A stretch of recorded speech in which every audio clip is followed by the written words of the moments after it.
Assalamualaikum warahmatullahi wabarakatuh. Halo adik-adik yang di rumah, apa kabarnya hari ini?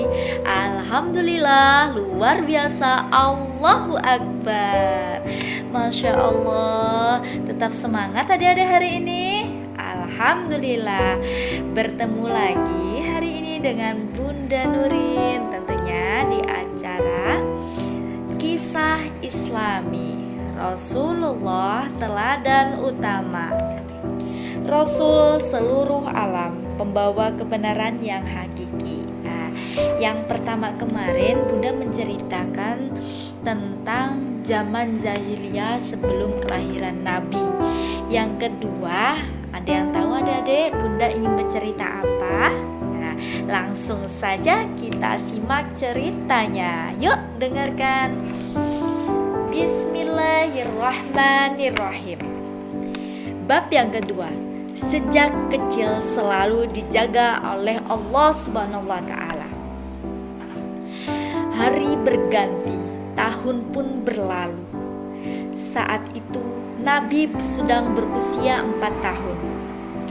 Pagi itu Muhammad terlihat asik bermain bersama teman-temannya di perkampungan Bani Sa'ad.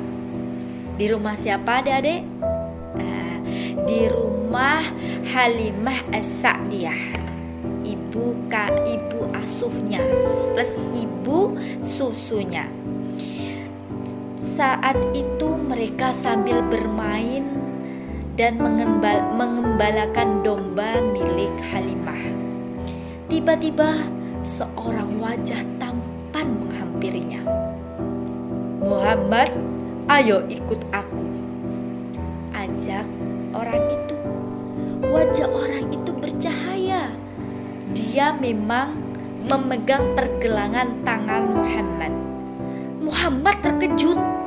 Sebelum hilang rasa terkejutnya, orang itu membekap Muhammad. Kemudian Muhammad pingsan. Orang itu siapa adik-adik? Ada yang tahu? Ya, malaikat Jibril.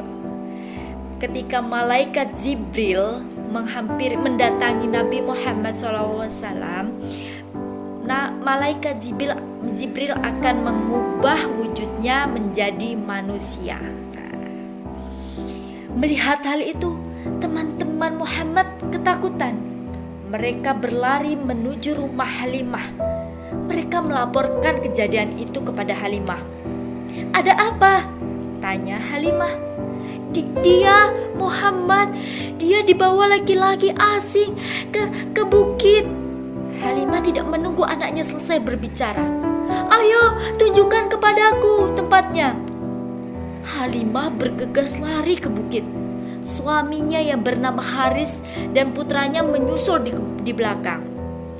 Beberapa penduduk yang melihat kejadian itu, mendengar keributan itu, ikut.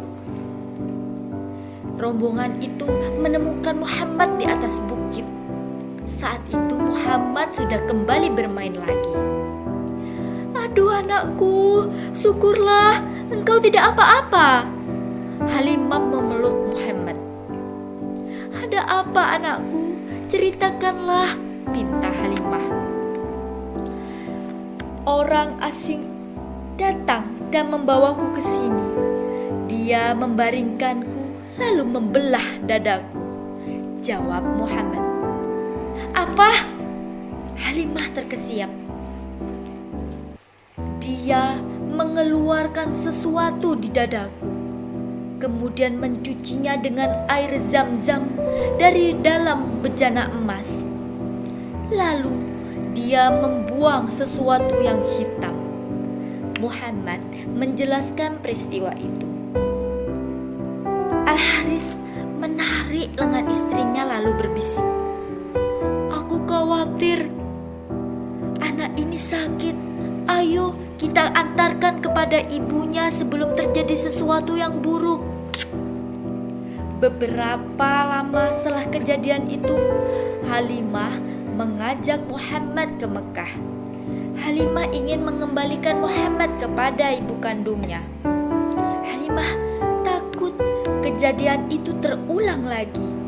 Sejak saat itu, Muhammad tinggal bersama Aminah di Mekah.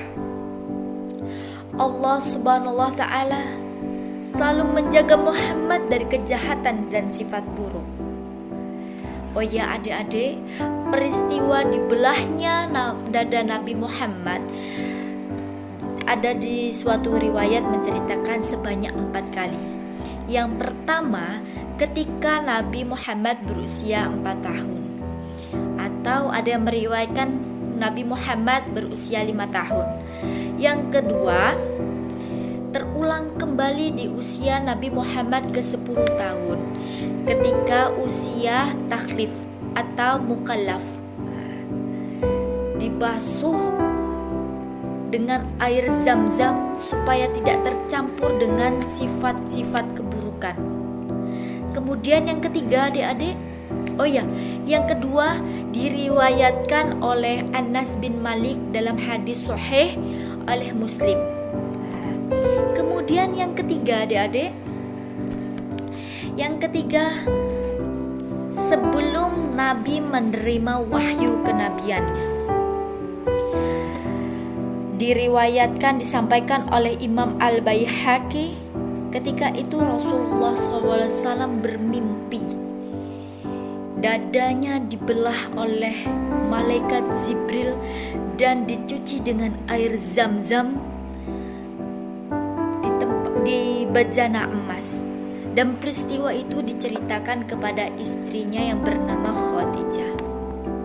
Kemudian adik-adik, peristiwa yang keempat, yaitu peristiwa sebelum terjadinya Isra Mi'raj, yaitu dijelaskan oleh Imam Bukhari oleh Abu Dzar, menceritakan ketika itu Rasulullah bercerita ketika saat itu atap rumahnya terbuka. Kemudian datanglah Jibril membelah dadaku dan mencuci dengan air zam-zam di bejana emas yang berisi dengan hikmah dan iman. Itulah adik-adik, hal itu terjadi. Allah Subhanahu wa Ta'ala selalu menjaga Muhammad dari kejahatan dan sifat buruk. Salah satunya ketika Muhammad ingin menonton suatu pesta. Pesta itu biasanya diiringi dengan mabuk-mabukan. Muhammad penasaran ingin datang ke pesta tersebut. Namun di tengah perjalanan Muhammad beristirahat di suatu tempat dan kemudian tertidur. Ternyata tertidurnya Nabi Muhammad SAW sampai acara pesta itu selesai. Terus Nabi Muhammad penasaran. Hari berikutnya dicoba lagi, datang lagi. Namun di tengah perjalanan Nabi Muhammad kelelahan, istirahat, dan beliau dibuat tidur lagi oleh Allah Subhanahu wa Ta'ala. Nah, di yang kedua hari Muhammad akhirnya menyadari, mungkin Allah tidak ingin aku menonton pesta yang akan membuat dosa. Gumamnya. Sejak saat itu Nabi Muhammad SAW tidak pernah lagi ingin datang ke pesta. Lalu bagaimana kisah Muhammad saat menjadi pengembala? Oh ya adik-adik, Allah menjaga Nabi Muhammad SAW terdapat dalam riwayat Hakim, hadis riwayat Hakim yang Rasulullah SAW bersabda, aku tidak pernah menginginkan sesuatu yang biasa mereka lakukan pada zaman Jahiliyah kecuali dua.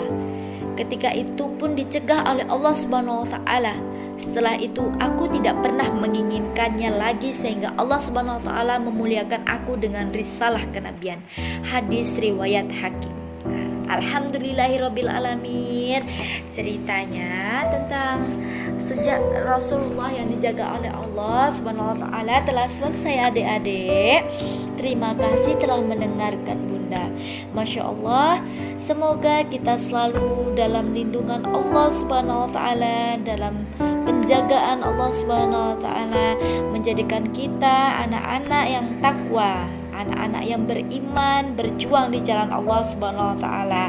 Terima kasih sudah mendengarkan cerita Bunda hari ini. Insya Allah bertemu lagi di esok hari dengan cerita yang berbeda. Terima kasih adik-adik. Assalamualaikum warahmatullahi wabarakatuh.